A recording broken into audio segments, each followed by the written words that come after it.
Oh, hold on. The whatchamacallits, the records. I gotta update them, huh? Yeah, we're already going live. Nice. Get it when I banter. Here we go. Hey, hey, hey, welcome into week 8 of the NFL. It is, we're almost pulling up to a halfway point because now with 17 games going on the season, now we're at week 8. I don't know if you want to call it half now or half next week, whatever, midway point, whatever you want to call it. It is what it is. It's the week 8 highlight show and recap. We're going to get into each and every game, give you our takes. And first, my name is Todd Fox along with Mr. Carlos. Mr. Carlos in the house. This is Out of Bounds, of course. If you're watching for the first time, check us out. We have an Who Gives a Fuck game of the week that we're going to get into. We have all the scores and highlights, like I said, and we're going to give you our analysis and tell you how we did in our picks because we make picks as well, which we'll do tomorrow because obviously today's the recap show. So any opening statements, my man? Nothing much, man. I'm just ashamed. I'm extremely ashamed and embarrassed to be in front of this camera because I fucking did horrible in the picks, and we're gonna get into it. It was one of those weeks, bro. It was just one of those weeks, man. It was absolutely upside down. I really don't understand football this year, honestly. You know what? Again, I think we're going to see now. I think your record's going to improve. My record's going to improve because you're starting to see the cream rise to the top. It took a few weeks, and we've talked about this the last 4 weeks. There's a lot of mediocre teams, a lot of mediocre clubs, and I think you're going to start to see the teams start to take off, a lot less upsets, things like that. We'll start to get to hopefully some normalcy, right? Yeah, hopefully, but it just seems like everybody's just backwards. It just seems like everybody that's good is just bad this year, and everybody that's bad is good this year. It's just week to week, minute to minute. I don't know what you want to call it, man. It's just a crazy ass football season. Yeah, I heard like Colin Coward, like I really don't like his takes, but well, what's his favorite saying that you used to always say? Yes, it's the herd. Yeah, we used to go, yes, it's the herd. Even all dramatic. Yeah, we were trying to act like that douchebag just to troll on each other. Yeah, well, when he wasn't, I saw a take the other day on YouTube. He was actually saying, "Oh, you know what? When I went to college," and he was just bragging about his college time. But he says one thing that's always real about the NFL, and I kind of agree with him. He says half the teams that make the playoffs from the year before won't make it the next year. You'll have a few undefeated teams for the first 6 or 7 weeks, and then they'll fall apart. You'll have some division winners that won't come back as strong, and then some teams that'll rise that you didn't think that were there, and all the cliches. And it's really building into what kind of season we're having right now, right? It seems like that douchebag actually knows something, huh? A little something. Yeah, for once we're gonna give him credit where it's due or whatever. Yeah. But man, this week started out a little. Again, this is another game. We're gonna start off on the Thursday game. Or first, did you tally up the stats for last No, week? I'm getting to it. That's why I'm looking down right now. So go ahead and do your thing. I'm working my way down the list right now. Okay, so this week's week 8 started with the Saints going into Arizona. Arizona, because Arizona is 3-4 at home. Well, they improved to 3-4, winning 42-34 over the Saints, who are 2-5, who easily could be 5-2. They've lost a lot of close games. In this game, Andy Dalton went 30 for 47, 361 through the air, 4 touchdowns, 3 picks. And then also, let's see, we had Alvin Kamara on the ground, 11 carries for 49 yards. That didn't get it done. But Chris Olave continues his good season, 7 catches for 106 yards. He's turning into the real receiver over there. Other than that, Kevin White didn't do too much for, the Saints.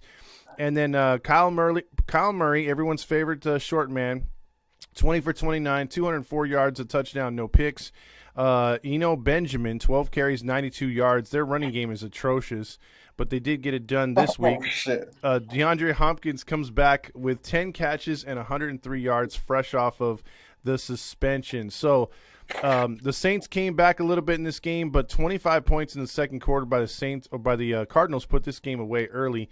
Thoughts on a 42-34 game? About the New Orleans Saints and the Arizona Cardinals, man, I've been waiting all week since last Thursday night to do this, man. Are you ready? Let's go. Shit. Call me Cliff Kingsbury because I'm wearing sunglasses indoors. It's nice and it's nice and sunny in here. I still need something to protect my eyes because it's too sunny in here. You need that No, facial shield now.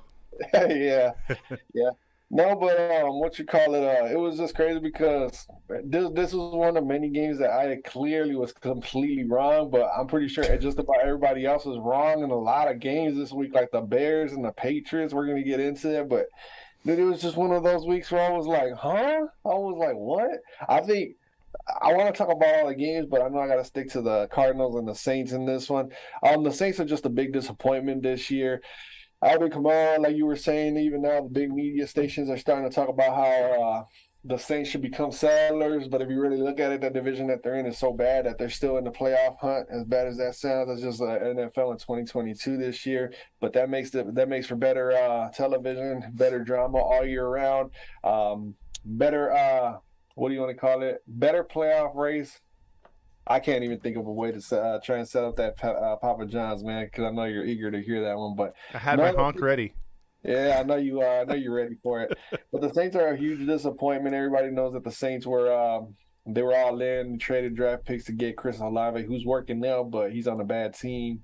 And Michael Thomas continues to stay injured. And the Cardinals are just a team. They just got DeAndre Hopkins back. I got him in my fantasy team. I held on to him the whole year, and it paid off. He got like 15 or 16 points. And we're gonna see what they're really about. They got a tough game coming up on the road. I'm not gonna give any spoilers, but Vikings, what you call it? Yeah, they're gonna be severe underdogs in my eyes. That's just another spoiler. You're gonna kick their ass. So yeah, that's all I got for that game. Well, I mean, look, I look at this. What did you say? I said, "Bing." I just look at it this way, man. I mean, look, the Saints came out. What are the Saints before Drew Brees and before the coach Sean Payton? What were they?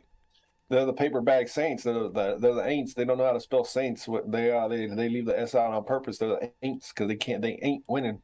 Exactly. Now that's the thing. Like this team really wasn't anything before those two.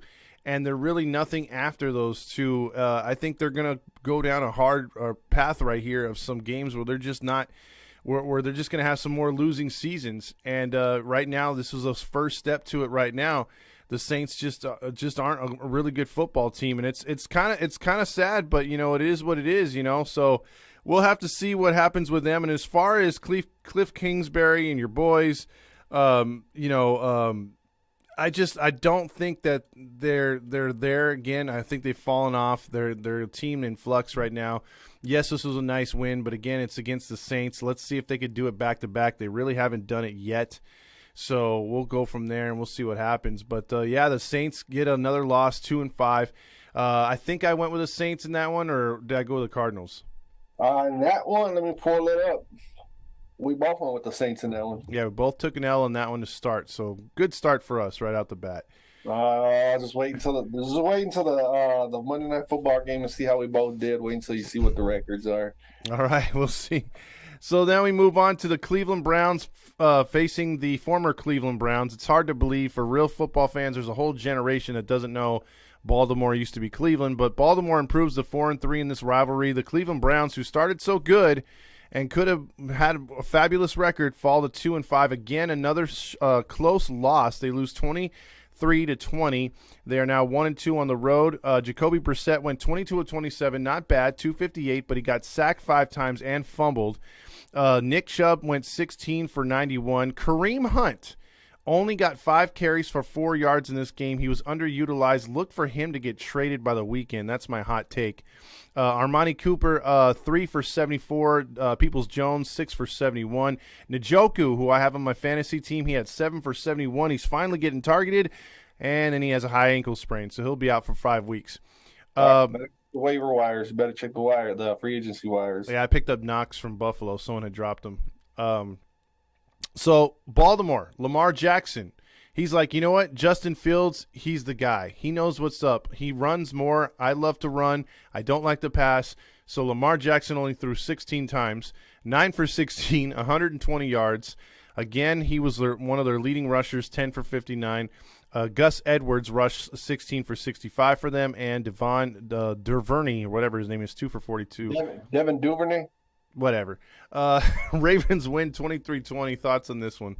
I think that Baltimore is in trouble, bro. They haven't shown any signs of being elite. But then again, what team really, other than the Eagles and the Bills, what team has actually shown elite status in the NFL? I don't see many teams. Like when you think a team is really good, they come out and they lay an egg the very next week. I don't know what's going on. Maybe it's the football guys that are just shaking everything up. Like basically they got the NFL, every gridiron, every football field, stadium in their hands on paper, and they're just shaking everything up and just making all the bad teams win one week and all the good teams win the other week. I don't know. It's weird. Cleveland, it doesn't look like they're going to do much of anything this year other than they don't even got a draft pick in the first round. They gave everything up for the next 2 years for Deshaun Watson, who's not going to be ready until like week 11. If I think it's still week 11, they switched it the last time I heard. Cleveland is in trouble, but they did it to themselves. They sold out. It's almost like the 49ers selling out for a win now when you're forcing that window to be open when it doesn't work that way in the NFL. But Cleveland, they're not going to do much of anything this year. Can I say it? Can I officially say it? You could say it. I can say you can stick a fork in Cleveland. One of many teams that I'm gonna probably announce. And if I look like a fool in a few weeks, then I look like a fool. But I'm sticking a fork in Cleveland. There's nothing there, bro. Even when they get Deshaun Watson back, I don't see them doing. They're gonna be too far out of the playoff hunt. But we'll see how it plays out. My fucking picks this week. Fucking, I don't know if I would have any confidence in sticking to that word, bro. Because I don't know. I'm not having a good year this year. Yeah, I mean, look, we went 0-2. I picked Cleveland in that game too, or did I go Baltimore? Cleveland, Baltimore. You went Baltimore. I went Baltimore. Okay. Yeah, let me make sure you went with. Yeah, we both went with Baltimore on that one. Okay, so we got a W right there. All right, well, and I messed up from the start of the show. It's not week 8, it's week 7. It's flying by though, isn't that? Is it not flying by? Like we're already midway through the season. Like how fast it wasn't. It feels like it wasn't too long ago we were talking about. Well, we weren't talking about it, but we were watching preseason football. Yeah, that's the thing. I mean, like, look, I think I got caught up in the college football because college football, I mean, it's hard to believe. College football starts, and it seems like they're already, like, getting ready for the top 25, who's going to be going to bowl games already. I think they're already, like, week 8 or week 9 already. So they've already chalked up a lot more wins. So it's like, dude, the season is flying by. We wait all year for it to get here, and then bam, after next week, it's going to be, it's going to be midway point. So my bad on the opening. But yeah, it is a week 7 recap. But anyway, we're 1-1 out the gate, or I'm 1-1 out the gate, and we move on to the next game, which to me was the biggest shocker. This game was a shocker right here. It's the Carolina Panthers improving to 2-5. This team literally gave up. They traded away Christian McCaffrey. They were trying to make some more trades. They might still make some more trades. They don't have their quarterback right now after the coach has been fired. The Buccaneers had no business losing this game, and Carolina had no business winning this game, and the opposite happened. Carolina stuns Tampa Bay. Tampa Bay goes to 3-4. The play of this game, if you didn't see it, was Mike Evans on a wide open post, dropping the ball not once but twice on the same throw, and that really set the tone for the game, and the Panthers never looked back. They got the momentum and held on to it. Tom Brady went 32 of 49, 290 through the air, but no touchdowns, no picks. Rashard White, 6 for 24, so no ground game whatsoever. Evans was 9 for 96. He would have had like 150 yards had he caught that touchdown. P.J. Walker was 16 for 22, 177 yards, 2 touchdowns, no picks, very effective. Deontay Foreman, 15 for 118, and DJ Moore, 7 for 69 through the air. Panthers, 21-3. What the hell? You got me on that one, man. Like we both picked Tampa Bay to win that one. We were like, oh, with all the trade rumors, this was before McCaffrey got traded to the Niners, obviously. We both went with the Buccaneers, with or without McCaffrey. We were like, I went into that game thinking when I made the prediction last week, I was like, oh yeah, trade rumors. Team played like ass against the Rams that week. The Buccaneers, they're a better team on paper. But for whatever reason, Tampa Bay just fucking shit the bed. I don't know if they overlooked the team, but they just looked disinterested. They didn't look uninterested, I should say, in being there. And even after the game, like when the game was over, normally like a quarterback that wants to win, the leader of the team, he'll start showing emotion. Tom Brady just had a poker face, bro. Like he's just I think he's using this season as a way of getting away from his personal life, but now his personal life's trying to drag into his business life on the football field, and it's clearly showing that divorce is that nobody wants to say, but it's the divorce weighing heavy on him, and his kids are probably sitting there favoring the mom over him because he's favoring football over being at home with the family, you know. So you got to factor in that. I think that's what's killing Tom Brady on the inside. So he's probably figured like, I'm gonna just use my time on Sundays to get away from the family, and it's gonna kill him in the long run. But because it's all inside of his head now, he's just using it as an excuse, and he's won plenty and lost plenty, so he doesn't really care. His resume is not gonna be damaged with one bad year. Yeah, but it sucks though. Like say for instance, for his family life, he should have hung in there for his family. I mean, what more does he have to prove? And like to me, I didn't understand him wanting to come back for another year, but it's like whatever, man. I mean, he did what he did, so he's all in. And right now, I think he stayed one more year. I never would have thought I'd say this, but Gronkowski's the smarter one between him and Brady. Gronkowski probably saw the writing on the wall and was like, you know what, dude, this team's not going nowhere. They're old, and he freaking retired. And he looks like the smart guy right now, right? Well, you got to look at it like this. Brady, he doesn't come off as an exciting individual. He comes off more as a person that once he's done doing what he's doing on a football field, practice, whatever it is, he goes home and he just studies. That's all he does. He knows that's all he eats, breathes, and sleeps football. So he was like, you know what, I can still go out there and play football. And I bet you that pissed off the wife and the kids. Like he, like you said, he's got nothing to prove. So why come back for another season? Like they got beat in the playoffs like that. It's over with. Like. He messed up his he can't mess up his football field because one bad season isn't going to tarnish it, but he ruined his family life. Nobody wants to talk about it because it's Tom Brady, but that's what it is. True. Fuck that. He's a human just like us, man. That divorce is killing him on the inside. He's gonna lose all that money, and he might even lose half of his Super Bowl rings. Well, she's worth more than he is, and he's worth a lot. So that should tell you something. He's probably fucking sitting there. She's probably sending them pictures of her, and whoever she's been cheating on him with. Watch it be Antonio Brown like the memes, man. I don't know what's worse, him or the dude from Saturday Night Live, the one that was with Kim Kardashian, that ugly dude. Oh man. Oh, the I know who you're talking about. I don't know what his name is. He looked like a weird looking guy. Yeah, no one knows what race or what ethnicity is. He's some kind of mutt, dude. You should see the roasting that when they roasted him on Comedy Central. You should check that one out, dude. They fucking roasted his ass. It was funny. I gotta check that out. Those Comedy Central ones are the best. Yeah. All right, so that moves us on to the Atlanta Falcons, one of the surprise teams of the NFL. They didn't get it done this week, but they still put up a pretty good fight for a little bit. They fall to 3-4. Cincinnati seems to be getting it going. They've won their third straight. They go to 4-3, 2-1 at home. Marcus Mariota, though, his numbers aren't great. They're Justin Fields-esque, but he thinks he's better than Justin Fields. He's like, you know what? Lamar Jackson tried to be better. He threw 16 times. I'm going to throw 13 times. 8 for 13, 124 yards passing. What is going on with the least amount of passes here? A touchdown and no picks. Tyler Aguilar led the team with 16 carries and 50 yards on the ground. Demary Bird had 1 for 75 in that long touchdown. Joe Burrow, though, continues to impress. 34 for 42, 481 yards. Best throwing performance of the week by far. 3 touchdowns, no picks. Joe Mixon was 17 carries, 58 on the ground. Tyler Boyd, 8 catches for 155. And Jamar Chase, 8 for 130 and 2 touchdowns. And that's it right there. If you want to give my reaction to the game, Jamar Chase, difference maker.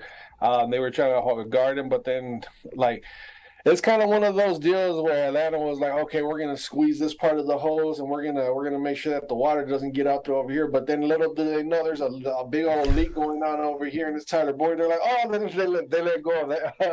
They let go of Jamar Chase. They run over there to Tyler Boyd, and it's already too late because he's been going up. And next thing you know, they're trying to run back to this part of the fucking water hose and stop that. They were just a mess out there. Jamar Chase and Tyler Boyd, like as they say, they both ate, which means Joe Burrow had a great game. And the Bengals, I don't know how to take them still, bro. Like, I don't know how you feel about the Bengals. Do you think they should win the division, right? Yeah, I mean, they should get it. I mean, I don't have any faith in Baltimore. They were saying, Lamar Jackson's going to have such a great year. And then I felt if Cleveland could have weathered some of those games that they've lost, waiting for Deshaun Watson to come back. I think, but now you're seeing discontent. You're seeing, a guy like Hunt that would be, he's not getting utilized. He wants to get traded. So there's all kinds of problems in Cleveland. Yeah. If Cleveland could have stayed afloat, there you go. And Pittsburgh wasn't going to do nothing. So, I think right now, I think Cincinnati, if they continue to play at this pace, they should win that division. Which is crazy to think, man. Which is crazy to think. That was at the first month of the season. That was I thought one of the best divisions in the NFL, and that's just turned out to be one of the more average divisions. It sure has, and despite what happened in Cincinnati, Atlanta's still alive, 3-4. Because you never know what you're going to get with them. Their defense was asked this week, but for the most part, they've been playing pretty good. So, and their offense did just enough the last couple of weeks, but it wasn't enough to catch. When Cincinnati's playing that kind of open offense, dude, you're not going to beat them. So, kudos to Cincinnati. I like Burrow. I like their receivers, and they have an underrated defense. They could be a dark horse team again out of the AFC, but we'll see how that goes. They still got a ways to go to get redefined as we go along.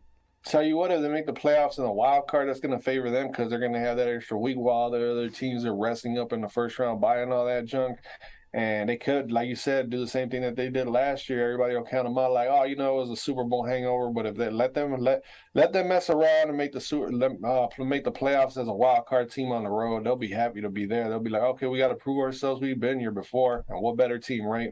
Yeah, less pressure. I mean, Cincinnati to me plays better on the road. Although they won this game at home, they're a team that just doesn't give a funk. And when they're on the road, they prefer to be the road team. So yeah, honestly, I can see Cincinnati and Buffalo squaring up like in the playoffs when it's all on the line. I could definitely see that matchup happening in the AFC Championship in Buffalo. I could definitely see those two matching up. And who would win that one? I don't know. Whoever has more momentum, because you got to think about it. That first round bye might cause rust to Buffalo, and they might barely get by in that second round of divisional game, where Cincinnati will be steamrolling through teams at that point. So. I don't know. It'll be interesting to see those two teams match up. Absolutely. So moving on from that game, we get to one of the worst teams in the NFL, and we say this every year except the Caldwell years in Detroit.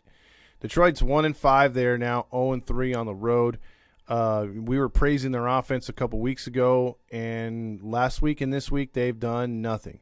And facing a very rusty Dak Prescott in Dallas, they had a lead for halftime, and then they proceeded to do absolutely nothing in the second half.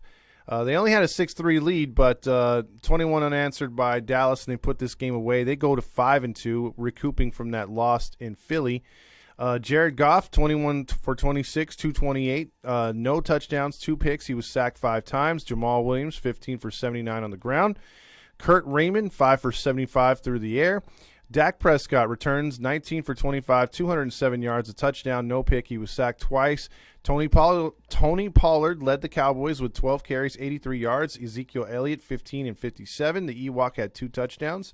And CeeDee Lamb had 4 for 70 through the air. Buying into Dak or not? It's too early. It's too early to make the call on Dak. He just came back from injury. We're gonna see. You could ask that question in about a month's time. If Dallas still looks like they're just an average team on offense, then no, I think that he's overrated. But then again, he's getting paid all the money, so I don't know. Ask me that question in about a month when we see what he's really about.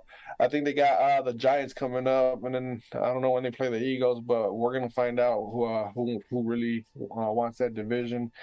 And as far as like the Lions and the Cowboys game, I think that I've heard that I didn't watch much of that game. I was out with the family at my wife's what do you want to call it, work tour, because she works at Amazon, so we got to get a tour around the whole entire facility. But I kept my eye on the scores, and I was like, why is Dallas struggling with Detroit? I was like, don't tell me Detroit's going to beat them for like the longest. It just stayed 6-3. I was like, damn, they're not doing much of anything over there.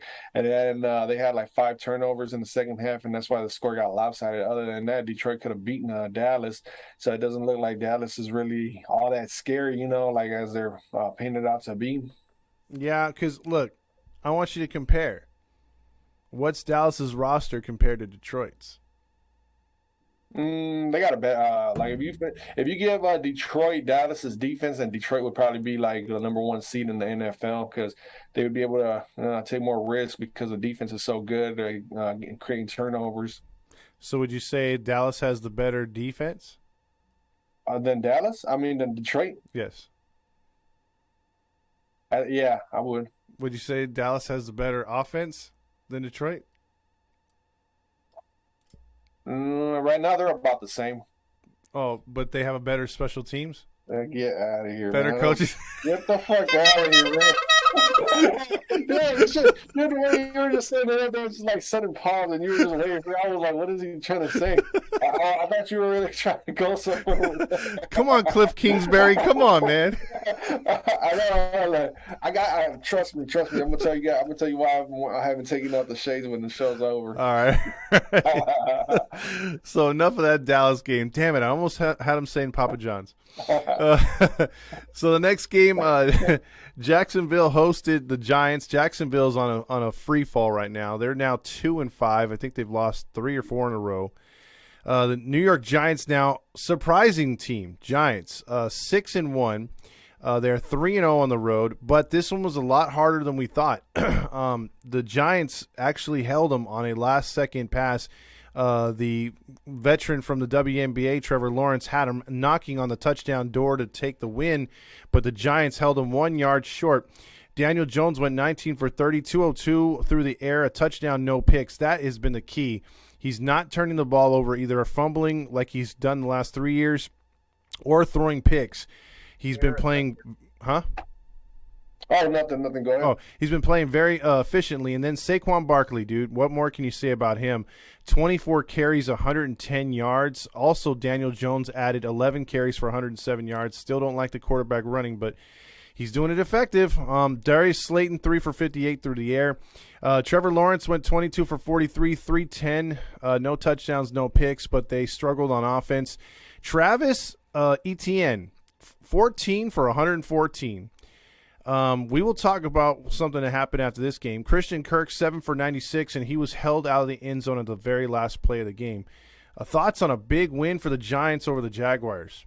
That was massive, man. That was like the best. When we were leaving Amazon, when we were leaving her job, I turned on the game, the red zone, and they showed that, and then another crazy finishing game that we're gonna get to here in a little bit. But the Giants, like, dude, I was just sitting there. I was like, I thought in my heart, I was like, yeah, Jacksonville's they're gonna score this touchdown, and I picked Jacksonville to win this game. You picked the Giants. But I was like, Jacksonville's got to win this one. Like, it's just there. Trevor Lawrence, this will be a perfect signature win, especially against a team like the Giants this year. A team like the Giants is doing really, really good. You got to call it ace of the ace. They're an elite team this year, as crazy as that sounds. But that one play, man, that one Christian Kirk, the type of season that he's having, I didn't know it was him that caught the ball. It was just like, wow. And then when he was just sitting there fighting, I was like, he's gonna get in there, he's gonna get in there. And it was like kind of one of those tug of wars where he was just going back and forth. And then they finally, I don't think they should have blew that play dead, especially with it being the last play. I think that they should have waited until Christian Kirk landed, like until the defense either pushed him down or his teammates helped him get in the end zone. I think that's what should have happened. That would have been a lot more bigger, better, dramatic finish right there.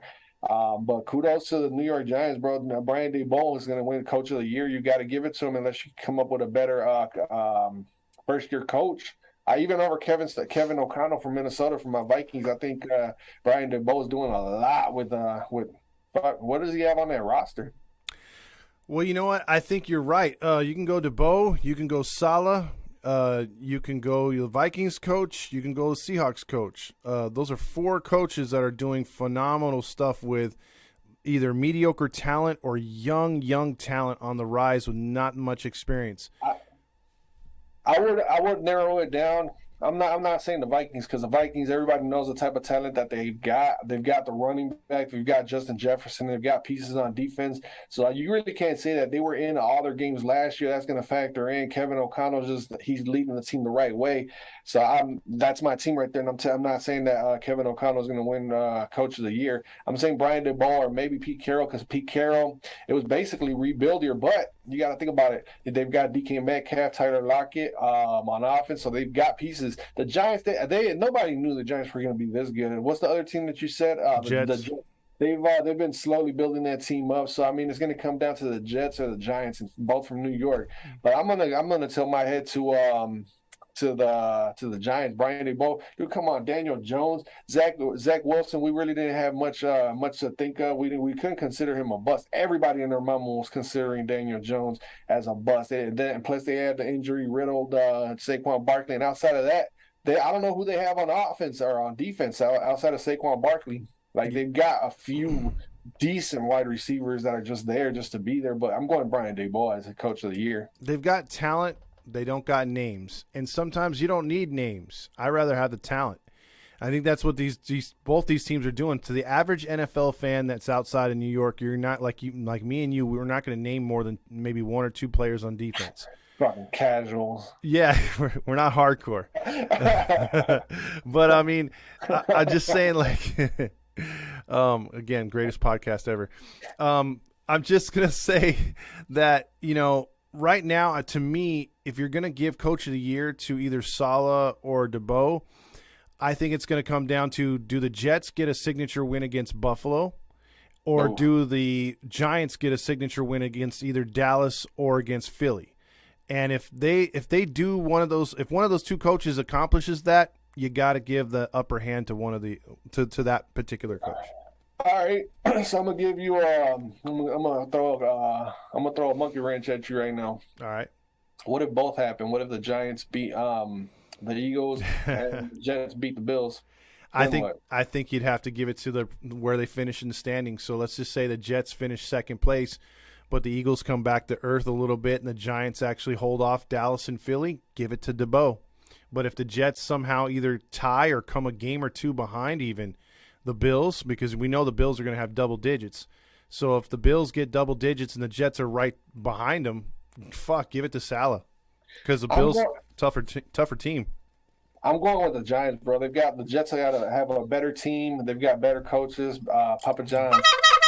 All right. But the Giants, bro, I'm telling you, that dude Brian DeBoer's got these unknown names, unknown players just playing lights out, man. That play right there cemented my vote. Not that it means much of anything for Coach of the Year, dude. The way he's got them playing, get played to the final whistles blown, and you seen the player when the play was over, he came out. The Giants player came out with the ball to make sure that they didn't mess that call up.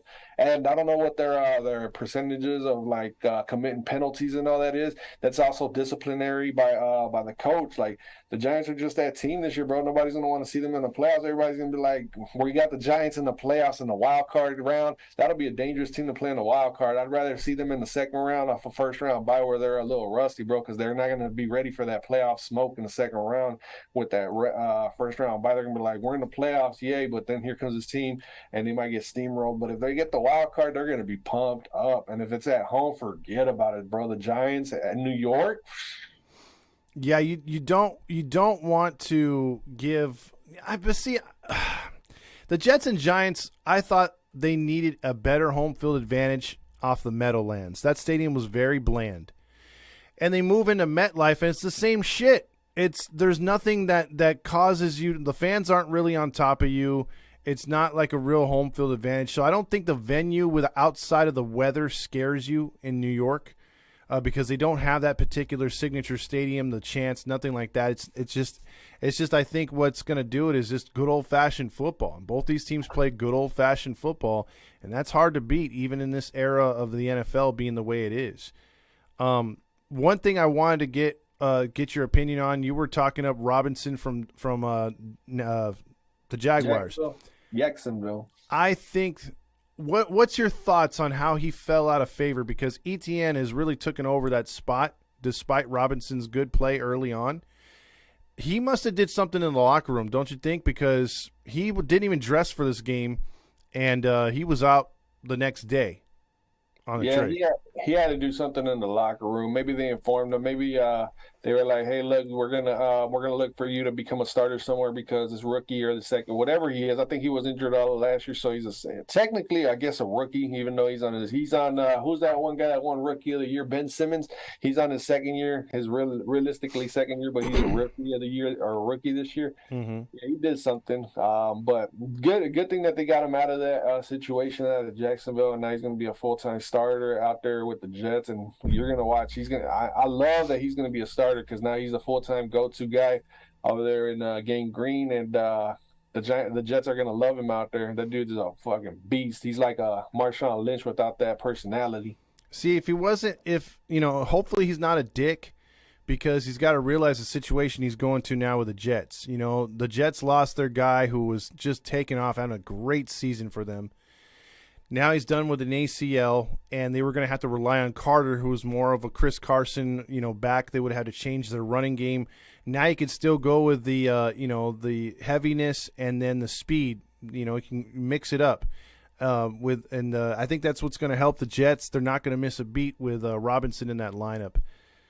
That will move us to another game. This was the key. This was probably the best divisional game and one of the only ones besides the Baltimore-Cleveland game that meant a lot because both teams were fighting for first place. This was Indianapolis Colts are 3-1 now as they lost in Tennessee. Tennessee is all of a sudden 4-2. Remember, they were 0-2. Now they're 4-2.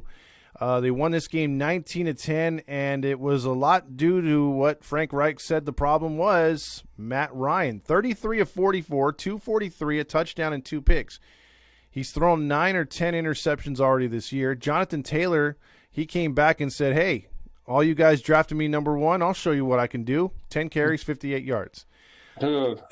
I'm not laughing at that. I'm laughing at everybody that drafted him. Like, if you guys drafted Jonathan Taylor first overall pick, I'm laughing hard. Well, dude, he was pushed. He was pushed by the talented Mr. Roto. He was pushed by ESPN. This guy, they wanted him drafted first, and you know what? Like you said, a lot of people picked him number 1. So there you go. This goes to show you that people don't really know fantasy football, bro. Like, how do you go with somebody that just came out of nowhere, just as a sudden surprise? Like the Colts were they force fed the ball to Jonathan Taylor. Nobody took the fucking Colts serious last year, bro.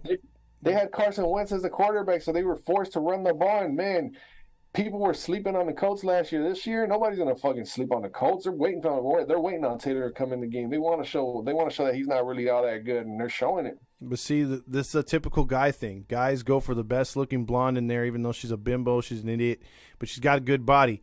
And that's what Taylor was, man. She was that blonde bimbo in the club, man. Everyone went for her, and ignoring the good ones that are just sitting down, minding their own business. You could buy them a drink. They'll be their ride or die chick. But no, let's go for the Instagram famous one. And that's what Jonathan Taylor is. And he's blowing it for all these dudes that got him as a freaking fantasy number 1. What's that one character from The Simpsons? The one that goes, ha ha. Oh, what's his name? Yeah, I know. Nelson, the bully. Yeah, that's the one. If you had that sound effect, I'm pretty sure everybody knows who I'm talking about, but that's the sound effect I'd love to play for you guys right now. Oh, I know. Ryan Tannehill, 13 for 20, 132 yards. So, again, he's not impressive at all.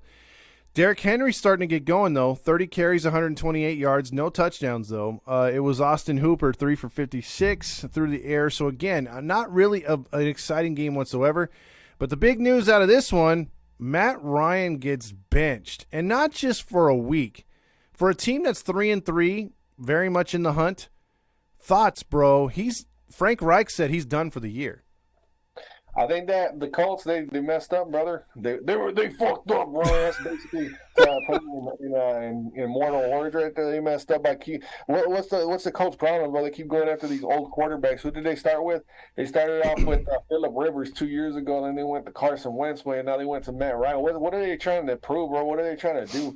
They're trying to show that they can have a quarterback catch lightning in a bottle. Like, are they going back to the 2009 Vikings way, where this guy he still has a little bit left in the tank? Let's just see if we can get it all out of him.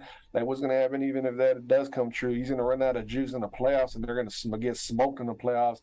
I don't know. I don't know what their draft situation is, but they need to just sit there and just kind of just figure out that they're not that team that's going to go far this year, and they just need to just start looking at that draft, and they just need to start tanking, bro, because this is not the year for the Colts. They don't have who is a quarterback now?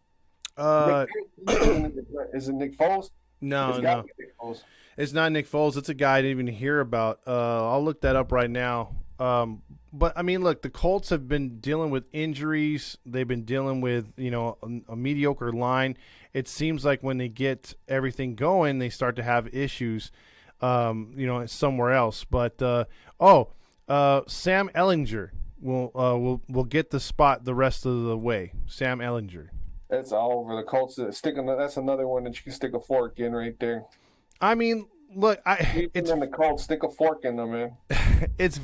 look, this guy was drafted in 2021 in round 6. He's never started a football game. They had Easton, they let him go. This guy's, a backup. I mean, look, you really have to hate your quarterback to do that to him, and they basically did. They're like, you know what, screw it, we're done. We'll move on from Matty Ice. It's time for a new change. I mean, look, maybe they see something in because Frank Reich's supposedly a quarterback guru. I don't know. Maybe he's going to shock us, but I doubt it. No, he's not going to shock us. I don't know if this is going to pick up on the screen, but look, it's week set. It's in the middle of week, and it's the transition part of the week. 7 into 9. 7. No, you're not going to be able to see it. It's not It's not working with the lighting. Week 7 going into week 8. My the two teams that I've got down, stick a fork in them. My stick a fork in them list is the Colts and the Browns so far. Okay, Colts and the Browns, I could dig it, and it's weird because the Browns I could see at 2-5. But to say stick a fork in them 3-3, I mean they're going to tank. Yeah, they're going to tank for a quarterback. That's for damn sure. The rest of the way. Are you serious? Like it'd be smart for them not to make the playoffs. Imagine if they land the Bills or the Chiefs in the first round. Oh my God, they get obliterated. Yeah, it's not worth it, man. Just tank this season. Get a quarterback. There's going to be plenty of them from what the experts are saying. Hopefully they're not wrong. But if they're wrong, forget about it, brother. Another setback. Exactly. Now let's move on to something that makes Carlos, a.k.a. Rick Davis, very happy and wet, and that is the Green Bay Packers losing their 3rd in a row. They fall to 3-4, and they lose to the Washington Woke, which Daniel Snyder's wife came out, and the left-wing media, I'm just going to say this, got mad and said, oh, she's in trouble now. No, she's not. When she had all those Redskins legends out there, she called them the Washington Redskins. They never played for the Commanders. They never played for the Woke. They were who they were, and they're going to go down as Redskins. So you know what? F you media. I'm glad she said it. But the Washington Woke, they go to 3-4. They win this game, and behind Taylor Heineke, who he almost beat Aaron Rodgers, I think it was last year up in Green Bay. They fell just short. Taylor Heineke moves the football a lot better than Carson Wentz, in my opinion. He did it last year, and he's doing it again this year. But Aaron Rodgers, and this will show you the imbalance of your Green Bay Packers. I want your take when I'm done here. 23 of 35, 194 yards, 2 touchdowns, and no picks. He wasn't sacked, but here's the problem. They only rushed 12 times for 38 yards. You're not going to win in the league this year like that. And their leading receiver was Alan Lazard, 6 catches for 55 yards. Aaron Jones, 9 for 53 and 2 touchdowns. Taylor Heineke, 20 for 33, 201, 2 touchdowns and a pick. He just looks better. Brian Robinson, 20 for 73 on the ground. And also Terry McLaurin for the second straight week. Really big plays, 5 for 73 and a touchdown. Thoughts on the Woke beating your Packers?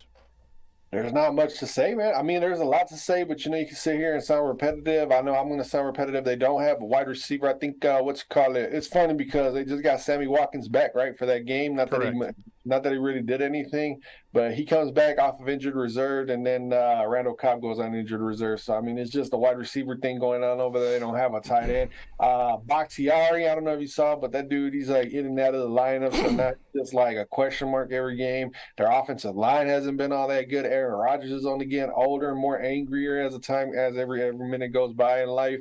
The defense hasn't been playing all that good.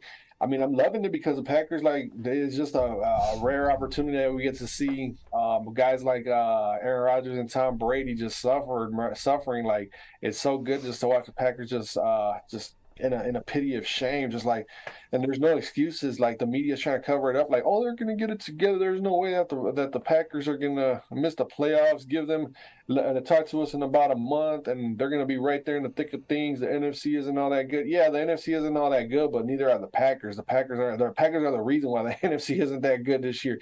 Normally, when the Packers and the Bucks are good, or the Packers and wherever Tom Brady's at is good, they're like, oh, the NFC's tough. But now that their money making quarterbacks that they love talking about aren't playing all that good, now they're trying to cover up and trying to should beat around the bush. That's what the media is doing right there with those guys. So I'm super happy. I'm excited that the Packers are tied with the Bears in second place, and the Vikings are just. It's looking like it's our year to just absolutely just demolish that division, and it has been a long time coming. Yeah, it looks like you guys have an opportunity, like you said, work on playoff positioning, not have to worry about a second place team. But the thing that scares me about clinching the division and doing all that and then resting start, that's what scares me right there. Don't do it then. Play your fucking season out, dude. Like don't sit guys. You see, I heard it on, I don't know who said it. I don't know if it was media, if it was somebody at work or something like that. But look what happened with the Dodgers in another sport, in baseball. They got super comfortable, and then the games didn't really mean nothing. And when it was time to buckle up and start playing for real, the other team, that's what's scary about resting your starters so early. Like the last month of the NFL season, because you already clinched everything, and then you get that first round. But it's scary to go down that route because you're gonna basically go from preseason to week one while the playoffs are happening all over again. It's just not a good. That's a recipe for disaster. So hopefully Minnesota doesn't get in their own way. But it's looking like Minnesota's going to run away with this division, bro. Like, we're not even close to seeing the top potential, the true potential of this team in Minnesota, which is fucking awesome, but scary for everybody else. And that's the thing, too. I mean, like, look what happened with Cincinnati last year. You catch fire at the right time. You play hard. Every week matters. You go into the postseason red hot.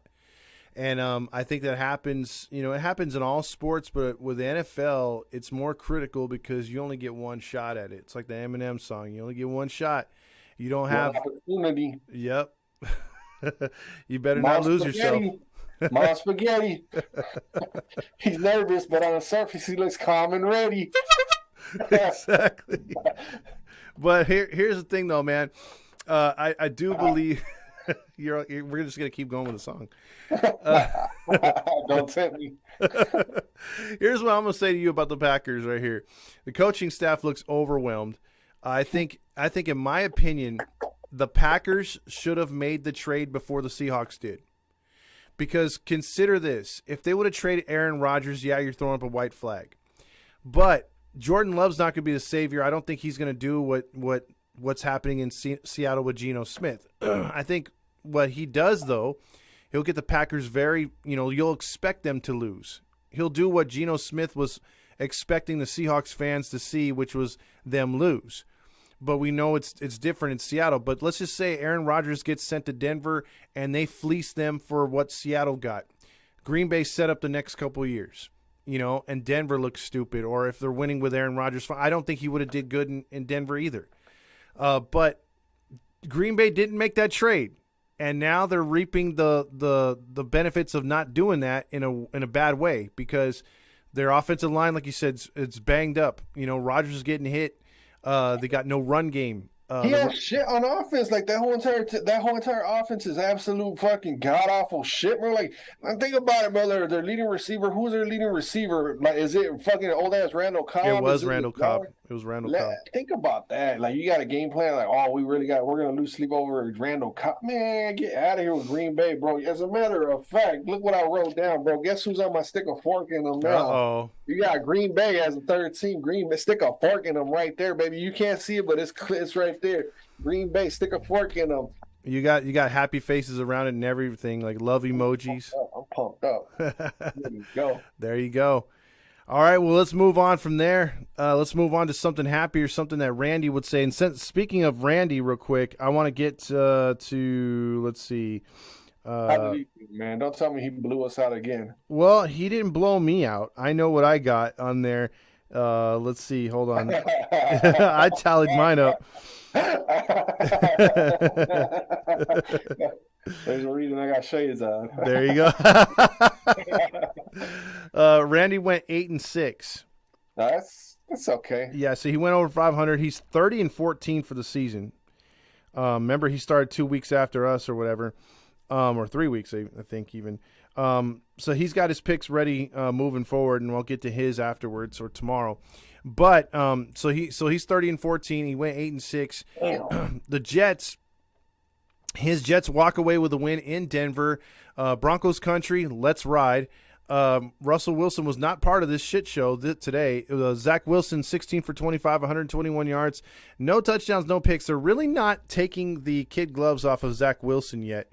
So he's still not hitting his potential, but a serious injury. Breece Hall tears his ACL. 4 carries, 72 yards and a touchdown before he went down. Michael Carter went in, and again, he's your bruiser back. He's not a scat back. And he's hard to he's not really moving the football with him. He can't be the main guy, so that Robinson trade was huge.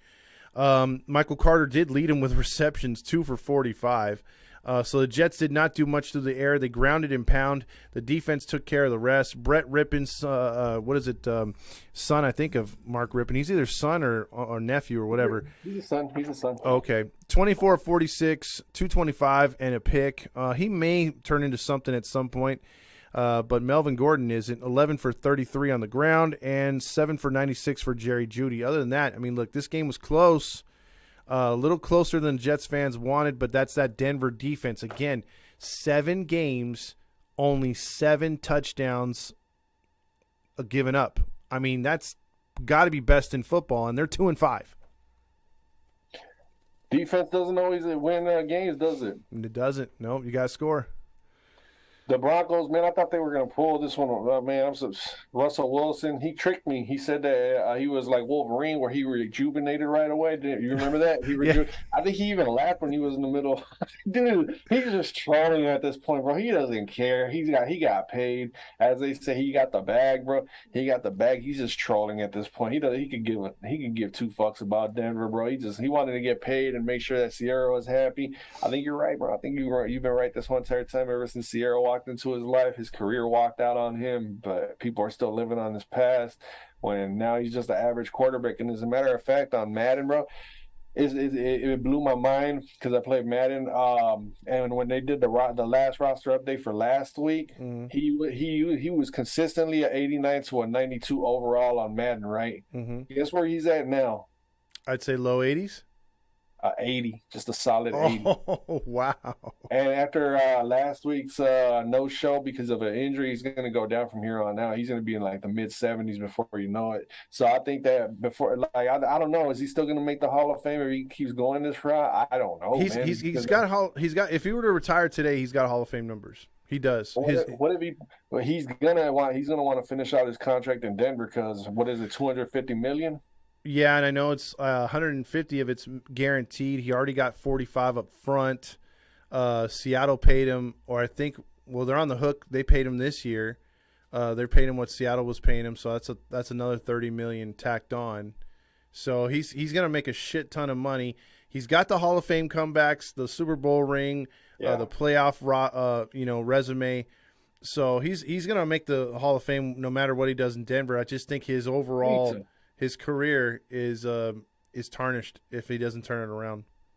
I don't think he was making the Hall of Fame, bro. I don't think he's going to make the Hall of Fame if this is an indication of the way he's been playing this year. If he finishes out his career like this for like the remainder of his contract with Denver, because I don't think anybody's going to want to take a chance on him after Denver. If he plays this way throughout his whole entire contract, nobody's going to want to sign him. He's going to be a free agent. He's just going to be sitting there. And then out of nowhere, randomly, like 2 years later, he's going to announce that he retires. I don't think he better pick it up. If he doesn't, he's going to tarnish his whole entire career because of this stunt right here for that one final contract. I don't think he's making the Hall of Fame if he continues at this pace, man. I think it's going to come down to if Denver can find the right coach to turn him around. If they can, he'll get back. He won't get back to Seattle days, but he'll get back to your elite quarterback. But because he's got the arm strength, he's got the accuracy, he just doesn't have the wheels anymore. And you're going to have to find an offense that's going to fit him. You're going to have to retool that offensive line. You're going to have to give him different play. Like they're literally going to have to copy what Pete Carroll did in Seattle. Roll him out because they're not rolling him out. They're keeping him in the pocket. He can't see over the pocket sometimes. The Colts will trade for him. Yeah, there you go. That's a good bet. Watch, a year or two, he's going to be wearing a Colt helmet. Watch.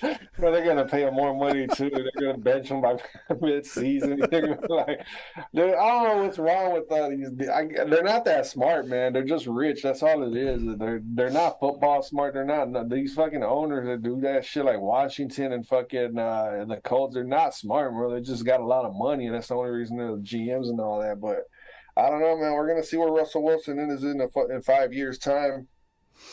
Correct. Now, let me ask you this question as we move on.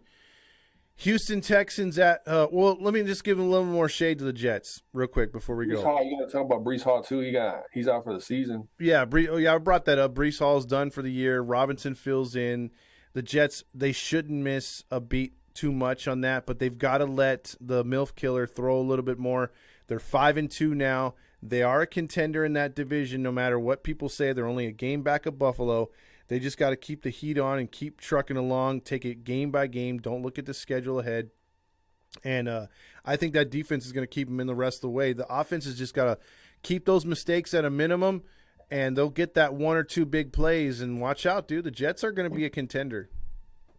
How serious do you take them, though? Like, do you take them serious enough to challenge the Bills and the Chiefs in the playoffs? Now, see, the thing is, I'll put it to you this way. The Eagles being 6-0 or whatever, I like their defense a lot. They've got a playoff defense. Their offense, I'm still not sold completely. The gimmicks sometimes you can get caught up in those gimmicks, and that fails you in the playoffs or late in the season. The Giants, to me, and the Jets are just built to go to the postseason. They're just built right now because they're limiting mistakes on offense, and you're keeping the defense out there a lot. The opponent's defense out there longer. And your defense is really doing a stymie job.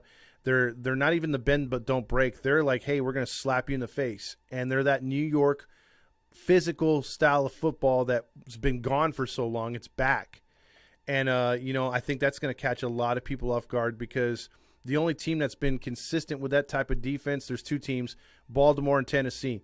Those two teams, their defenses are getting older. Now you're seeing the Giants and Jets. They're that new mold of smack them in the face, take no prisoners kind of defense. I think that's what wins you in the NFL. Changing of the guard, it feels like all the names that we're accustomed to talking about great this and great that aren't playing so great this year. So all the great quarterbacks from years past are playing absolutely average at best this year, right? And then all the average quarterbacks are playing somewhat better. So it's kind of like throwing a wrench in everything, bro, in the NFL. I like that you said that, changing of the guard, because it completely is. But one thing that doesn't change, and I'll ask you a question as we move on here, to the Raiders getting the win, going to 2-4. Houston falls to 1-4. Real quick question before I get into stats. One thing that doesn't change is Detroit Lions in the NFL. Are they continually the worst team this year, or is it Houston, or is it Carolina, in your opinion? I would say Houston. Houston is probably the worst. But that's only going to be this year because they got a whole shit ton of picks for coming from Cleveland for that Deshaun Watson trade. Long-term wise, out of all three of those teams, I think Detroit will continue to be the worst team in the NFL. It's just Detroit being Detroit. Houston, at times, like there's years where you just see splashes of them, like when they'll have playoff years and they'll look really good and they'll have like core players, and then they'll just fall off for a few years, but then they'll come back. And then Carolina, same thing. Like they have these splashing, but Detroit never has that, bro. Detroit, like when they make the playoffs, they look good, but then you just know it's just the history's gonna follow them no matter who the coach is, and it's just a mess over there in Detroit. Long-term Detroit, but this year, I almost said Dallas, Houston. I think the last time they were in the playoffs, I remember looking at Detroit and being like, they don't belong here. Like, what are they doing here? I'm not used to seeing this.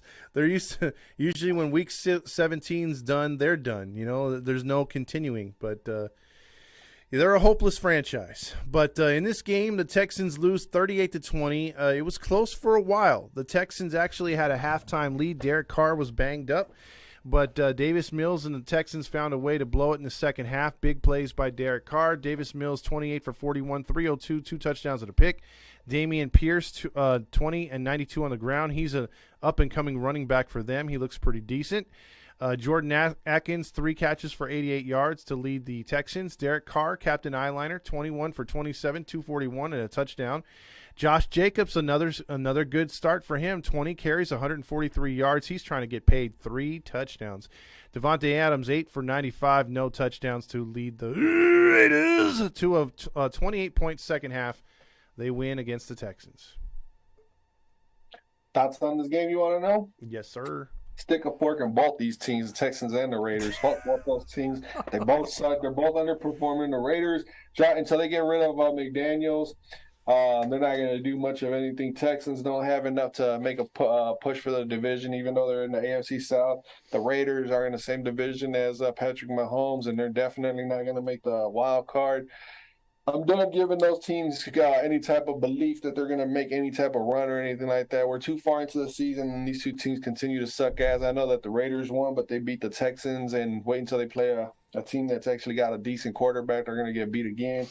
They got the wrong coach. And we'll see what the Texans do with the draft. I mean, I really don't got much to say about this game because it's just kind of going to be like one of those irrelevant takes when it's all said and done because both these teams aren't going to do anything this year. I agree. I'm disrespecting the shit out of you guys. Fuck the Texans and fuck the Raiders. If you guys hate me, so be it. Look, the Raiders, it's disappointing. If you look at that division, you have 2 teams that are really underperforming, and that's Vegas and Denver. And there you go. The people are probably like, man, fuck this guy, man. I'm going to bring all kinds of heat if the Vikings end up choking in the playoffs. Oh, man, people are going to light my ass up. We'll see. Here we go, man. I mean, your list is growing as far as teams that you're sticking a fork in. You're not making too many friends right now. Dude, you got to call it A's for an H. You want to see where my list is at so far? Let's see it. You got the Colts, the Browns, the Packers, Lions, Texans, and Raiders. Tell me if you would take any of those teams off. I'm actually surprised you didn't add Denver to that one. But you know what? Let me add them on it. There's Denver.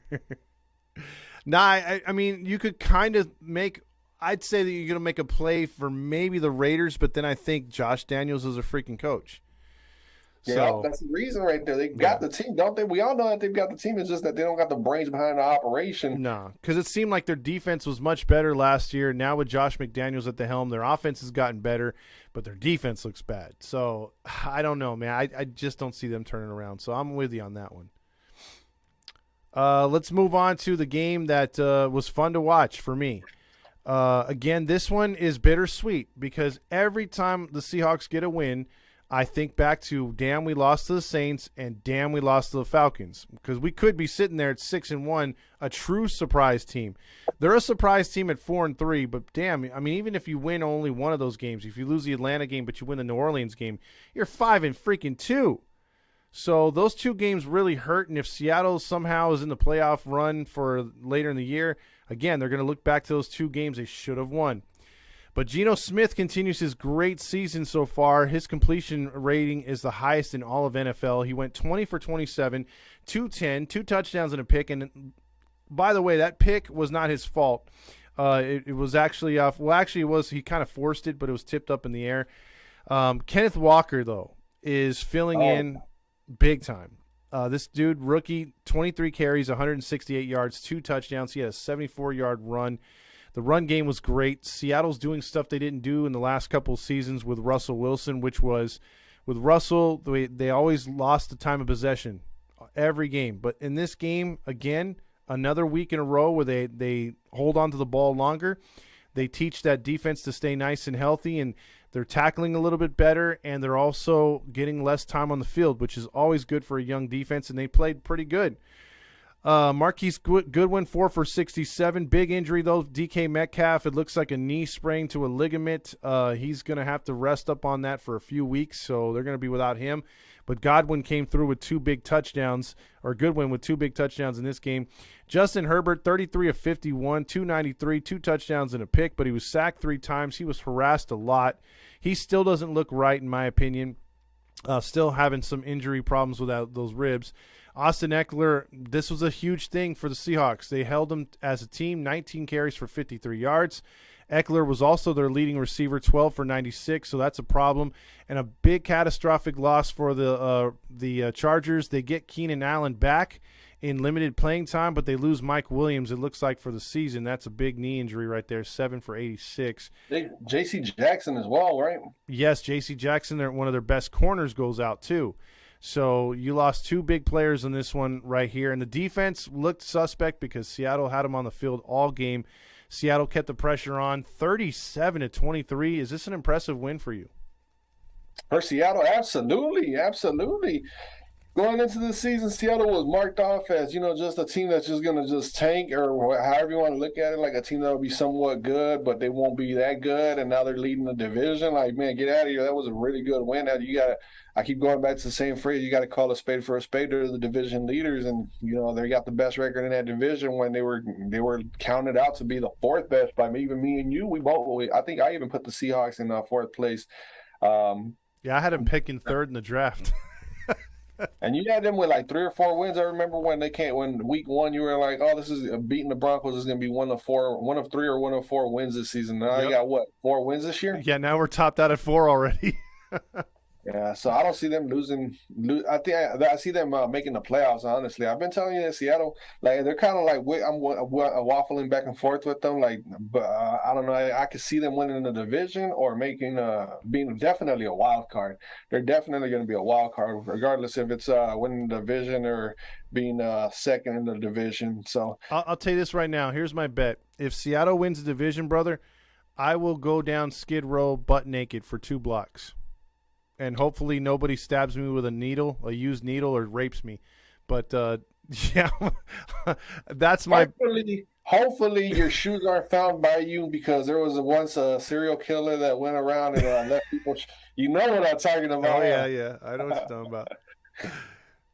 The Skid Row slasher, my man. Yeah, the Skid Row slasher. I couldn't remember what his name was, but there was a guy that back in like the 70s or 80s on your podcast. The only reason I know of it is because of your podcast, that would go around slashing people and killing people, and then he would have some ritual where he would take their shoes off and put them by their head or something like that. Yep. And do some ritual over them, and nobody cared because it was Skid Row. And the way it sounded, the way you were putting it, is that the Johnsons, the cops were like, just ignore it, Johnson. Yeah. But anyway, we're here for football, man. See, like I listened to your podcast, but yeah, the Seahawks picking up this win against the Chargers is big. I want to tell you that there was somebody there at that game that was very dear to you at one point in life, and for the Seahawks to win in their face was awesome, I bet. Oh yeah, that was awesome, man. I mean, like, shout out to her. Yeah, shout outs to that chick. I bet you there was a lot of like, damn it. Yeah, dude. I mean, Seattle put a butt whooping on him. The run game was impressive. Pete Carroll, John Schneider, the GM, they're getting a lot of good press from the media because it looks like they've won that trade. The guy, and then despite what they're gonna get, they got Drew Lock. He's an afterthought. He's just a backup. Noah Fant's been starting to produce. Yeah. But Geno Smith has been accurate as hell. That offense is catered to him. They're not running the same stupid douchey plays they were with Russell Wilson. The team looks happy. And then as far as the defense, it's taking a little time, but they're getting a little better in the new 3-4 defense. But the thing is, with last year's draft or this year's draft that just got out, Seattle has 7 of those guys starting. So you have 7 of the 10 draft picks starting. That's a good sign. That means they're NFL ready. That means they're playing good. I mean, these guys are playing. I mean, Jesus.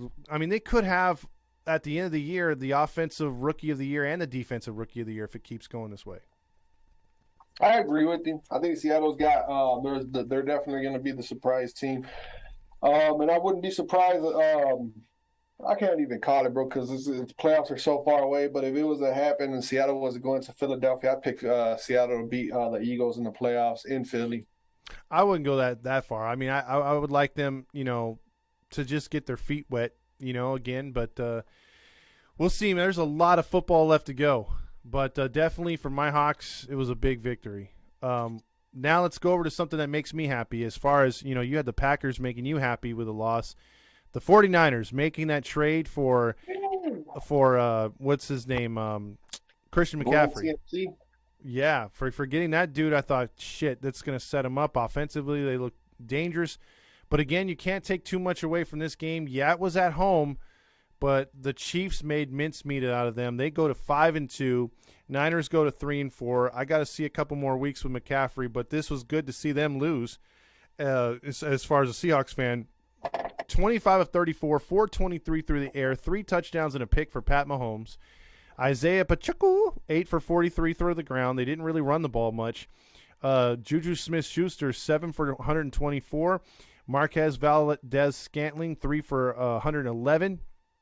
So, I mean, they were just – and then Marcel Hardman had 2 carries for 28 yards and 2 touchdowns. He's a wide receiver as well. So, I mean, the Chiefs are just – offensively, I don't know how you stop them. Defensively, they can be scored upon, but the Niners made mistakes in this game. Garoppolo, 25 of 37, 303, 2 touchdowns, and a costly pick. Jeff Wilson, 7 for 54 on the ground. McCaffrey, 8 for 38. George Kittle led the team with 6 for 98. Thoughts on this one? Chiefs blasting the Niners in Frisco. They were up, 14-0? The 49ers on the Chiefs, 10-0 or 14-0? 10-0. 10-0, and then next thing you know, like I flipped over. I was flipping over the red zone, and then doing things here and there. Next thing you know, I look over back at the scoreboard, and the Niners are down by like 20. I'm like, what the hell just happened? And the Chiefs are just sitting there, just fucking, just having their way with them. It was just one of those like, what the hell is happening? San Francisco looked good. It would look like everything was falling into place. Christian McCaffrey had a few good plays, but they didn't play him that much. And I'm with you on that one. I'm not gonna say that was a bad trade just yet, because it was like 3-4 days after they got him in the trade. So I mean, let's wait about a month. Let's actually give him realistic time to see how he develops, if he stays healthy and all that. But if dude, one thing that I really want to say, like this game happened, it already happened, and the Chiefs blew their asses out. Dude, Shanahan him and John Lynch better hope that they win the Super Bowl within the next, I want to say this year or next year, or else both of their asses are going to be fired, because they had a good nucleus in place. They had, like, with the whole entire, it started when they made that huge trade for all those first round picks for Trey Lance. Once that happened, it was kind of like half the writing was on the wall. But now with everything going for Christian McCaffrey and Trey Lance, 2 injury prone, you got to call them for what they are. 2 now injury prone players, all them picks.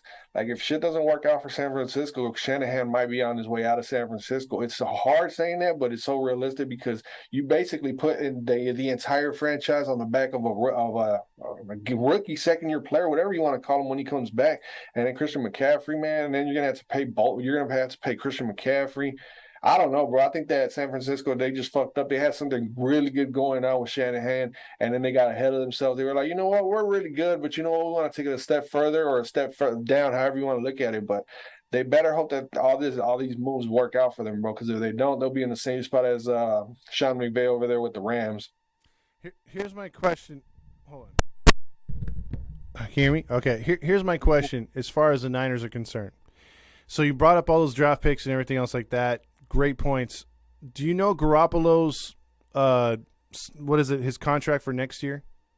No, what is it? Well, I don't know. They retooled it, right? Was he signed back or? Oh yeah. They're if they don't trade him, he's going to be a free agent. That's why it's unknown. I think that's what it is. I'm pretty sure that he's gone, bro. He's going to ask for a contract elsewhere. He's going to leave. I wouldn't stick around if I was Jimmy Garoppolo. I'd be like, dude, all the success that we even went to the Super Bowl because of one fucking missed throw in the Super Bowl against the fucking Chiefs, against the Chiefs that was destined to win the Super Bowl. Like, get out of here. Before that, they weren't even close to getting to the Super Bowl. Like, Garoppolo should have been their guy. They should have used all them draft picks for the offensive line to help Garoppolo out. But, and he's consistent too. Garoppolo's consistent too. He's not injury prone. Like, well, here's my thing, bro.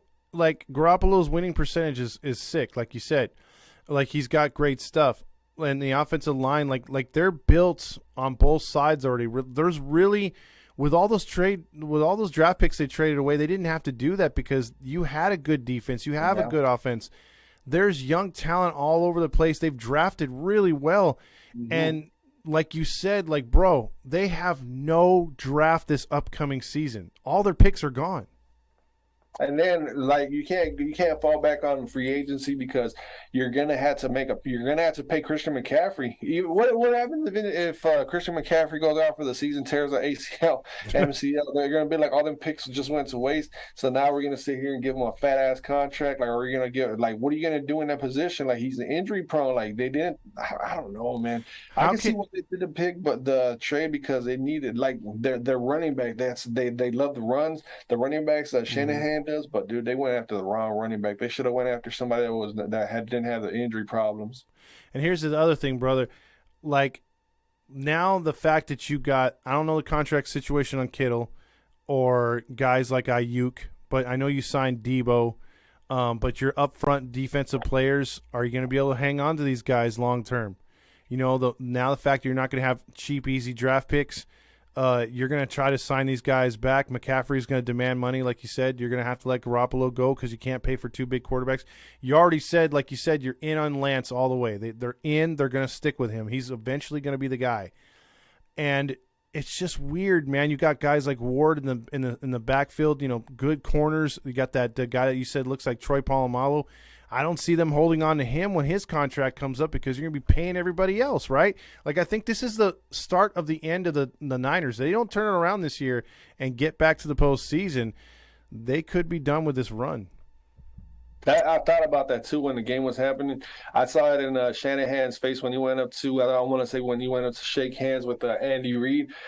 Like he looked discouraged. He looked discouraged. He had that look on his face like we were supposed to win. We were up, and then just before you know it, they were getting blown out. Like nothing they did worked against the Chiefs, and that's a bad luck, man. Like what if Christian McCaffrey he hasn't even been having a great year this year? Like Christian McCaffrey, I don't know if the injuries are messing with his head. Like he's trying to be too careful, but if he falls back and he doesn't have explosiveness like he has in Carolina because he's scared to get injured again in San Francisco, like you said, I said me and you both said it, dude. Their run could be as good as gone, and like they forced it. They forced it. The window was wide open. Everybody would have been like the Niners could easily make it to the Super Bowl without McCaffrey.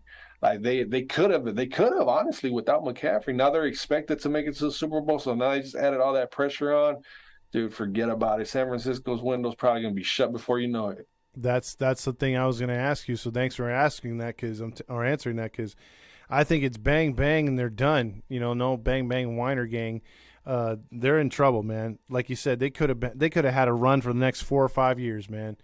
But Yeah, sign Garoppolo and then just beef up the offensive line or draft more defensive linemen like they're really good at. Like they're always good on defense. You got all these players that just pop up out of nowhere and they play really good. I don't know, man. Their defensive core, they're always a good team. They have been for a while. It's just like they forced it, bro, and it's going to end up costing them all them picks. now, see, here's a question I'm going to ask you too. The Chiefs have been this good for a while too, just like the Niners. But you don't see the Chiefs making these desperation Hail Mary type trades, do you? No, no. If anything, they just signed this past offseason, man. Everybody, I was picking against him hardcore. I was like, let's see what Patrick Mahomes got and all this and that. Tyreek Hill, his go-to guy, is gone, so now he doesn't have that deep throw. So now we're gonna see the real colors of Patrick Mahomes, and boy, are we seeing them. Yeah, and you lose guys like Tyrann Mathieu too, a steady, honey badger at safety. They don't miss a beat, and the Chiefs are just not that team to make frantic. I've got to make a trade. We got to have a name. We got to do this. I mean, the Chiefs just do it year in and year out, and I think the Niners were right there. And for whatever reason, last year with Trey Lance, they went all in when they never really make those type of moves. And then this year they doubled down again. Ooh, I just don't know, man. Like I'm not gonna put them on my list as far as a team that's out of it. But if, say, for instance, they're like 4-7 in the next few weeks, yeah, you got to write them off. Who do they play? Well, should we wait until tomorrow's show? Yeah, we'll wait till tomorrow's show. We'll get it because we're almost done here anyway. So enough about that. Let's talk about the Sunday night game and the Monday night games. They weren't. I mean, look, the Sunday night game actually turned into, if you like, a defensive shutout or showdown. This was a game for you. A lot of back and forth, but no scoring in the second half. But a lot of good hits in this game. Kenny Pickett again. He played pretty good throwing the football, but he still found the other team 3 more times. He was 32 for 44, 257, a touchdown, 3. That last pick, bro, I'll ask your opinion on that when I'm done right here. Najee Harris, 17 for 65, and then Pat Freiermuth, 8 for 75 through the air. Tua made his return in those awesome retro jerseys. I love those Dolphin jerseys. 21 for 35, 261 and a touchdown. Raheem Mostert, former 49er, 16 for 79. And Waddle led the Dolphins 4 for 88. Dude, what was up with that last Kenny Pickett interception? Inexperience, bro. Inexperience. That's what it comes down to. It comes down to inexperience, and the coach just letting him do what he has to do so he can get experience and not make that mistake again. I think that Baltimore. I don't know how the hell I just got Baltimore in my head. I think that Tomlin. I think that Tomlin. He realizes what he's in the situation that he's in. They're not going to go anywhere this year. They're basically not in rebuild mode, but they're trying to see if Pickett is worth the full investment, or they're going to have to go elsewhere, like in this upcoming draft, to get another quarterback. But what you call it, that interception was bad. But I'm not going to look at it too much because it's a rookie, bro. I think I want to say his first primetime game. Miami had Tua Tagovailoa back. But I still don't think Miami's going to do much of anything this year. They'll be a fun team to watch, but I don't think that they're going to be able to mess with Kansas City and Buffalo when the money's on the line. Got you. Okay, now last question on this game: 16-10. Miami goes to 4-3. They salvage your season a little bit. You want to stay above 500, but Pittsburgh falls to 2-5. Do they make your list? Of putting a fork on them? Yes. I need to Man, if I expand. did that, let me see how many teams Sophia, I've got honey. so far, man. I just added one right now. Let me see. 1, 2, 3, 4, 5, 6, 7. I got 8 teams. I think I'm gonna save it for the next week. But they're on the edge. They're on eggshells. If they get another L, bro, they're gonna definitely get put on that list. But I just added the Patriots on there, believe it or not. I got the Patriots on there. Wow. Okay, because I was going to say Patriots got a better record, but they're in a tougher division. Steelers are still, they're still alive at 2-5 right there. They're only a couple games back of first place. So yeah, I could see why you're keeping Pittsburgh off. But let's ask you about the Monday night game. So Monday night game, the weather is there for the Patriots. It's cold, it's rainy. They actually have a full house. Chicago Bears come in 2-4 at the time. The Patriots were 3-3. Everyone is expecting the Patriots to go 4-3, and the Bears to go 2-5. And in this game, Justin Fields, the joke is always, will he throw 21 or more passes? He threw 21, 13 for 21, 179. But it didn't matter because he rushed the ball 14 times for 82 yards and a touchdown. Montgomery had 15 for 62. Herbert had 12 for 62. That was the game. 243 yards on the ground.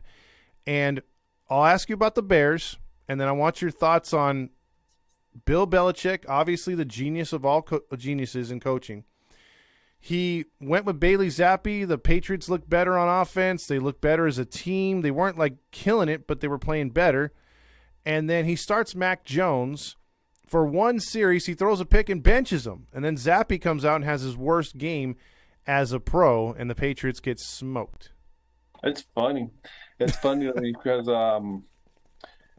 dude, the Bears, I don't know. This has been their best game. I don't care what they've done Red before this Riding game, Hood but loved this was a really good game for the Bears. Like, this sparked something for the Chicago Bears, like an entire team, franchise, and fan base. Think about this. Prime time, you go into New England, you're a 7-point underdog, and you hang like 33 on them? 33, Is that right? Yep. They hang like 33 on them, and they fucking blow the doors out of Bill Belichick's house. Like, nobody expected them to do that, dude. Another head scratching game where me and you both picked the Patriots to win that one. So I mean, it's just go figure. It's just one of those where sometimes you got to go against your gut feeling. But the reason I'm saying it's funny is because Bill Belichick, not too much longer is he going to be able to get away with his what do you want to call it, poker face excuses, where he sits there and he answers a question by not answering it. When I hope that the Patriots end up losing like 2 or 3 straight more games, just so that way he can come up to the podium and we can see what he's going to come up with. Because before you know it, bro, they're gonna be a meme. Bill Belichick's going to be a meme. Like, he's always had this way of getting away from questions and answering them with not really answering them, and it's going to be funny to see how they answer it, when especially when they're written off and not making the playoffs. The reason I got them not making the playoffs is because the Jets are playing so much better. They got a they're a lot better this year, and then you also got the Buffalo Bills. So there's no way three teams from the AFC East are making the playoffs. And then also on top of that, I take the Dolphins over the Patriots. Yeah, you almost have to at this point. The Dolphins got a way better offense. Their defense is very feisty. So right now, I mean, I thought the Patriots were going to fall out of that fourth spot and move up and you know, do better this year. But it seems like they regressed. You know, even with Bailey Zappi, who came from a D2 you know, college, I thought they would like let him go in that type of offense of Tom Brady, you know. But it seemed like since Brady's been gone, they've been trying to simplify the ball, you know, with the what's his name from Carolina, Cam Newton. They tried it with Mac Jones. He, you know, play action, but mostly on the ground. I mean, look, at one point they were down. I think it was, you know, the game was still kind of reachable. There was still a full quarter left, and they were like on a 6-minute drive. No, you know, they weren't going into a, you know, no huddle. They were huddling up. They were taking their time. The fans were booing them. They were throwing little dump off passes. It's like, open it up, man. Go 4 wide. Let's see what you could throw, man. I mean, this guy did it in college. Let him do it now. Same with Mac Jones. But you know, I'm with you. I mean, I think unless Robert Kraft sells the team, I don't think he's going to particularly fire Belichick. But they'll maybe have a talks about resigning, something like that. I don't think so. I think they're tied to the hip. All the Super Bowls before Belichick came around, you know, Robert Kraft is an old man. He's gonna be like, oh, well, you know, Bill Belichick's like a son to me and all that. So I don't see that happening. I think Bill Belichick's gonna be there until Robert Kraft dies. But you know, I could be wrong about that. Another thing that I want to throw out there, dude, is Bill Belichick, dude, since Tom Brady, dude. There was the year after Tom Brady left to Tampa Bay, they asked him what his quarterback situation was, and you know what he said? He said, "We're comfortable with Jarrett Stidham." Remember? I don't know if you heard that or saw that, Yeah. but dude, it's just crazy. Bill Belichick doesn't know how to develop offensive players. They don't know how to draft offensive players. When was the last time they actually had something that worked out of a draft on the offensive side? They don't bring in offensive players. Like, and when they do, they sometimes hit a home run with them, like Randy Moss. But I mean, who's not going to hit a home run with Randy Moss? Outside of that, I mean, they just had just average players. But Tom Brady always got them over the top. He was just Mr. Clutch. And you can't go ahead. I mean, they could trade for Tom Brady again, but then again, you're just gonna that wouldn't make too much sense because you got these 2 young quarterbacks, so they're stuck. They're not making the playoffs. They're not going to be a 500 team. They're going to be like a 5-6 win team this year. That's the thing that got me, you know, when you brought that up in the offseason, you know, because back in the day you could talk about Vrabel, you could talk about all these other players that they had, Troy Brown, they won with, you know, those guys, they turned those guys into stars. And the draft, like you said, has been very, you know, they haven't picked up, been very boring. They haven't picked up these players that you're like, okay, I could see that. And then you see them 2 years later make those moves, get really good, and then you're able to bring on free agent players like Junior Seau when he was alive, you know, Harrison, like you said, Randy Moss. Players will come in there, Corey Dillon. Because you have a Tom Brady who's a consistent guy. They built their offensive line to always be good. You never knew their names, but they were always good. And I think that's the thing that they've lost on too. I mean, look at how the Patriots were built. We're keeping the quarterback upright. They're not doing that right now because also the offense. They're a different squad. They look very boring, very bland, and you know, they deserve where they're at right now, 4th place. Yeah, but it wasn't too long ago where we were like, oh, you know, they're not going nowhere and they're gonna be good. Because it's like it's weird because they run into the Chicago Bears and now everybody's writing them off. I'm writing them off, but you know, it's just what if next week they come out and they blow a team out and it's just like, dude, it'll be crazy. I'll be like, dude, I'd fucking quit. I'd be like, dude, I don't know. I'm gonna just start coin flipping all these damn fucking picks because I'm fucking tired of put my actual thoughts into this shit because this shit doesn't add up, man. Like you go with your gut feelings. Sometimes I even go against my own gut feeling, and I'm still wrong. It's like, fuck, man, what do I got to do to get a couple of these good picks? And that was the last game of the week, wasn't it? Yes, sir. So what was your record, man? So now I can explain why I got my Cliff Kingsbury vision on. It's because that's exactly why. Because Cliff Kingsbury, I had a Kingsbury type of week. Last week, I'm gonna go with yours. I'm gonna go with your pick, your numbers. Last week you were 54 and 40. And this week you're coming in with 10 more wins and four losses. So that puts you at 64 and 44. That's your record. So you're 20 with one tie. Oh boy. And my record doesn't really matter. We can just skip over that. Let's hear it, Kingsbury. I don't want to say it, man.